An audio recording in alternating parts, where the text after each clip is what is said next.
నమస్తే. Welcome to our channel. నేను రవీంద్ర బాబు. ఇది non political video. Legal subject వినాలి అని అనుకున్న వాళ్ళు మాత్రమే ఈ వీడియో చూడండి. ఇంతవరకు ఏ తెలుగు యూట్యూబ్ ఛానల్స్లో చెప్పని, విశ్లేషణ చెయ్యని కొన్ని అంశాలు కంపారిటివ్గా కూడా మీకు వివరించి చెప్పే ప్రయత్నం చేస్తా. ఎందుకంటే నేను ఇప్పుడు చెప్పబోయేది చాలా బర్నింగ్ బజ్వర్డ్స్ లాగా ఇప్పుడు ప్రతి ఒక్క రోజు వినిపిస్తున్నటువంటి ఢిల్లీలో ఎన్ఎస్ఏ పెట్టారు, నేషనల్ సెక్యూరిటీ యాక్ట్. ఆంధ్రప్రదేశ్లో మొన్న ఉపా చట్టం పెట్టారు. ఏంటి వీటి గురించి చాలా సబ్జెక్ట్ ఓరియంటెడ్ విశ్లేషణ చేసే ప్రయత్నం చేస్తాను. వీడియో చివరి వరకు చూడండి. ఫ్రెండ్స్, ఒక్కసారి ఆలోచించండి. మీరు ఏ నేరమూ చేయలేదు, మీ మీద ఎటువంటి ఎఫ్ఐఆర్ లేదు, అయినా సరే మిమ్మల్ని పోలీసులు అరెస్ట్ చేసి 12 నెలలు 12 months జైల్లో పెట్టవచ్చు. వినటానికి ఆశ్చర్యంగా ఉందా? ఇది అక్షరాల నిజం. ఢిల్లీలో తాజాగా అమల్లోకి తెచ్చినటువంటి ఎన్ఎస్ఏ, నేషనల్ సెక్యూరిటీ యాక్ట్ అదే చెప్తుంది. మరియు ఈ మధ్యకాలంలో ఆంధ్రప్రదేశ్లో ప్రయోగించబడిన ఒక వ్యక్తి పైన ఉగ్రవాదాన్ని అణిచివేసే ఉపా చట్టం, ఈ రెండింటి మధ్య ఏంటి అసలు డిఫరెన్సెస్ ఏంటి? ఎన్ఎస్ఏ అక్కడ, ఇక్కడ ఉపా. ఇటీవల ఏపీలో తీవ్ర పరిణామాల నేపథ్యంలో, లేదా ఢిల్లీలో కాక్రోచ్ జనతా పార్టీ ఉద్యమం వేళ ప్రభుత్వాలు అక్కడ, ఇక్కడ ఈ చట్టాలని ఎందుకు ఆయుధాలుగా మార్చారు? లాయర్ లేడు, బెయిల్ లేదు. అసలు ఈ రెండు చట్టాల మధ్య ఉన్న డిఫరెన్స్ ఏంటి, తేడాలో? ఈ వీడియో క్లియర్గా మీకు అర్థమయ్యేటట్టు ప్రొఫెషనల్గా విశ్లేషణ చేస్తా. ఫస్ట్, నేషనల్ సెక్యూరిటీ యాక్ట్ ఢిల్లీలో పెట్టింది. జాతీయ భద్రతా చట్టం 1980 అంటే ఏంటి? దీన్ని ఒక్క ముక్కలో చెప్పాలంటే ప్రివెంటివ్ డిటెన్షన్ అని అంటారు, లేదా ముందస్తు నిర్బంధం అని కూడా అనొచ్చు. అయితే రాజ్యాంగం ఏమంటుంది? Constitutional twist. మన రాజ్యాంగంలోని ఆర్టికల్ 22 మనకి అరెస్టు నుంచి రక్షణ ఇస్తుంది. కానీ ఇదే ఆర్టికల్ 22 క్లాస్ 3లో ఒక ప్రమాదకరమైన మినహాయింపు ఉంది. ఎస్, అదేంటంటే నేషనల్ సెక్యూరిటీ యాక్ట్ కింద అరెస్ట్ అయినటువంటి వ్యక్తికి సాధారణ రాజ్యాంగ హక్కులు వర్తించవు. ఇది ఇక్కడ ఉన్నటువంటి ట్విస్ట్. ఇక రెండోది ఉపా చట్టం అంటారు జనరల్గా, అంటే unlawful activities prevention act 1967. NSA అనేది కేవలం ముందస్తు హెచ్చరిక లేదా ముందస్తుగా ఆపటం. కానీ ఈ ఉపా చట్టం అనేది శిక్ష అన్నమాట, పనిష్మెంట్ లాంటిది. అంటే ఒక వ్యక్తి లేదా ఒక సంస్థ దేశ సార్వభౌమత్వానికి భంగం కలిగించిన, దేశ ద్రోహ చర్యలు లేదా ఉగ్రవాదానికి పాల్పడిన ఈ ఉపా చట్టం కింద అరెస్ట్ చేస్తారు. ఈ ఉపా, అన్లాఫుల్ యాక్టివిటీస్ ప్రివెన్షన్ యాక్ట్ మోపటానికి ఏ సందర్భాల్లో ఈ చట్టాన్ని అప్లికబుల్ అవుతుంది? ప్రధానంగా ఇది ఇంపార్టెంట్ కాబట్టి, ఒకటి, భారత సార్వభౌమత్వానికి సమగ్రతకు భంగం కలిగించినప్పుడు ఉపా చట్టం పెడతారు, అంటే threat to sovereignty and integrity. రెండోది, ఉగ్రవాద చర్యలు మరియు కుట్రలు, అంటే టెర్రరిస్ట్ యాక్ట్స్ అండ్ కాన్స్పిరసీ.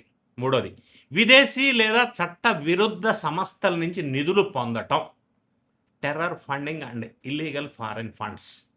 నాలుగోది, నిషేధిత లేదా ఉగ్రవాద సంస్థలతో సంబంధాలు, అంటే association with banned terrorist outfits.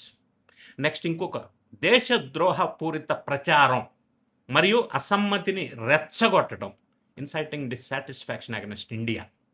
ఇటువంటి సందర్భాల్లో ఈ ఉపా చట్టాన్ని ప్రయోగిస్తారు. ఇది సాధారణ కేసులకి ఉపా చట్టానికి డిఫరెన్స్ ఏంటంటే, సాధారణ కేసుల్లో నిందితుడు తప్పు చేశాడని పోలీసులు నిరూపించాల. కానీ ఈ ఉపా యాక్ట్లో నేను తప్పు చేయలేదు అని నిందితుడే నిరూపించుకోవాలా. ఇది డిఫరెన్స్. సో ఇప్పుడు మనం కంపేర్ చేద్దాం ఈ ఎన్ఎస్ఏకి ఉపాకి ఏంటి డిఫరెన్స్. ఈ చట్టాల వెనక ఉన్నటువంటి ముఖ్యమైన లక్ష్యం ఏంటి డిఫరెన్స్ అంటే, ఎన్ఎస్ఏ అనేది కేవలం శాంతి భద్రతల అదుపు తప్పకుండా చూడటానికి ప్రయోగించే ఒక ముందస్తు నిరోధక చర్య. National security act. కానీ ఆ చట్టం అలా కాదు. ఇది దేశ భద్రతకు, ఉగ్రవాదానికి వ్యతిరేకంగా నేరుగా ప్రయోగించే ఒక కఠినమైన క్రిమినల్ చట్టం.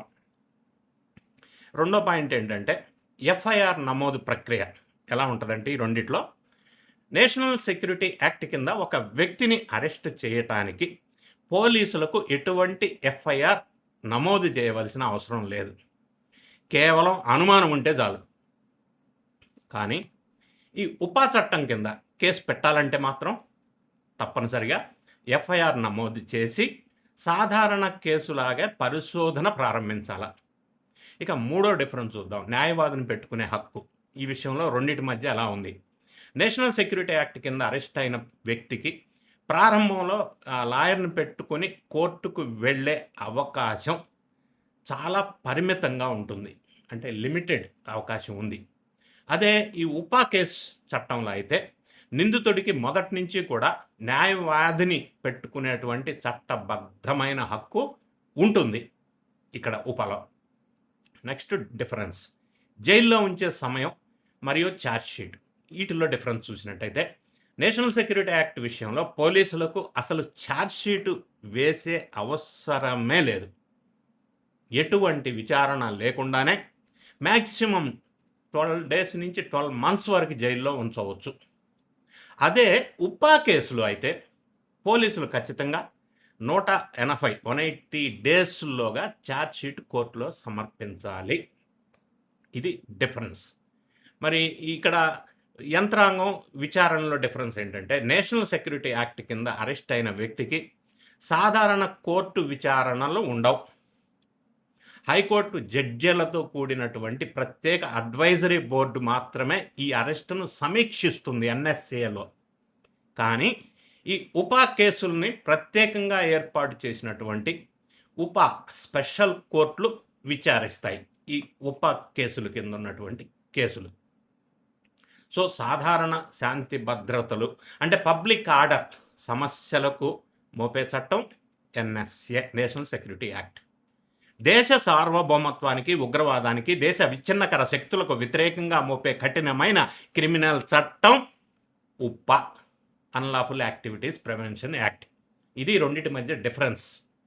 సో ఫ్రెండ్స్, ఇప్పుడు పౌరుల స్వేచ్ఛ ఇచ్చింది రాజ్యాంగం పౌరులకి.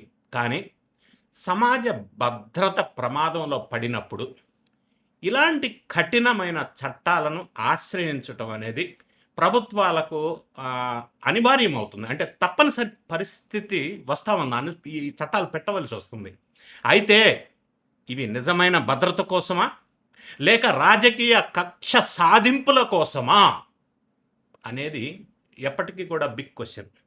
It's a big question.